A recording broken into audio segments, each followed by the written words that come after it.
So now that I've given you rules to adjusting entries, we're going to continue. Let me get my little laser pointer up here. Hold on.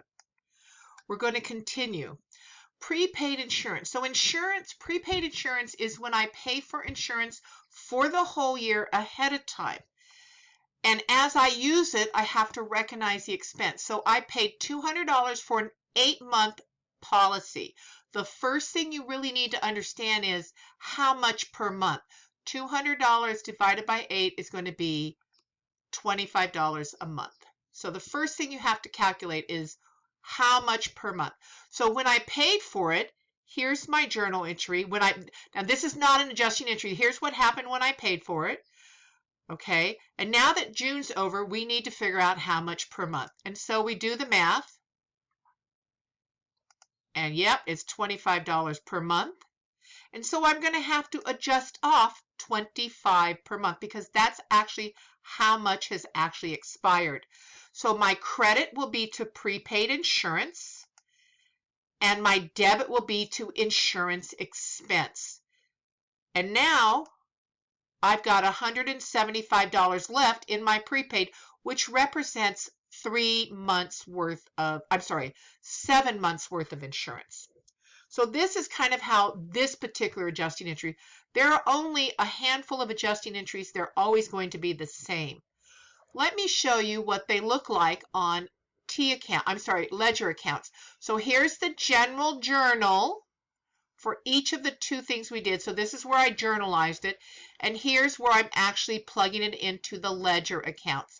And notice on the ledger account, I know it's hard to see, but on the ledger account, you now write the word adjusting in the explanation or item number. So here was the journal entry in the last video for supplies. Here's the journal entry for insurance expense. So when I'm done, the income statement's going to show $25 of what insurance used. Okay, so we covered supplies in the previous video. This was prepaid insurance. Next, we're going to look at wage expense. So I paid my employees $650 on June 27th. This is not an adjusting entry. It's just basically how much I paid them on last payday. I'm at the end of June, and now they've earned an additional $50, but I haven't paid them yet. So now I have to recognize that I need an adjusting entry for $50. So I'm going to debit wage expense for $50. Then I'm going to credit wages payable. So the key word, the fact it has a payable on the end, means that I owe it to them. Okay? And so now my wage expense balance is $700.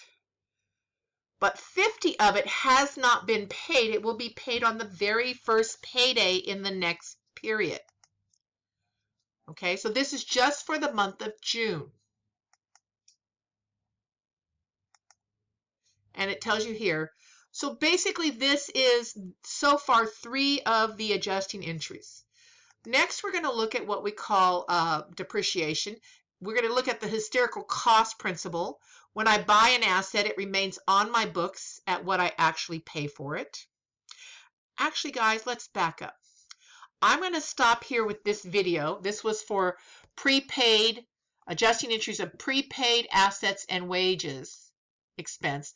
And on the next video, we're going to start with the depreciation.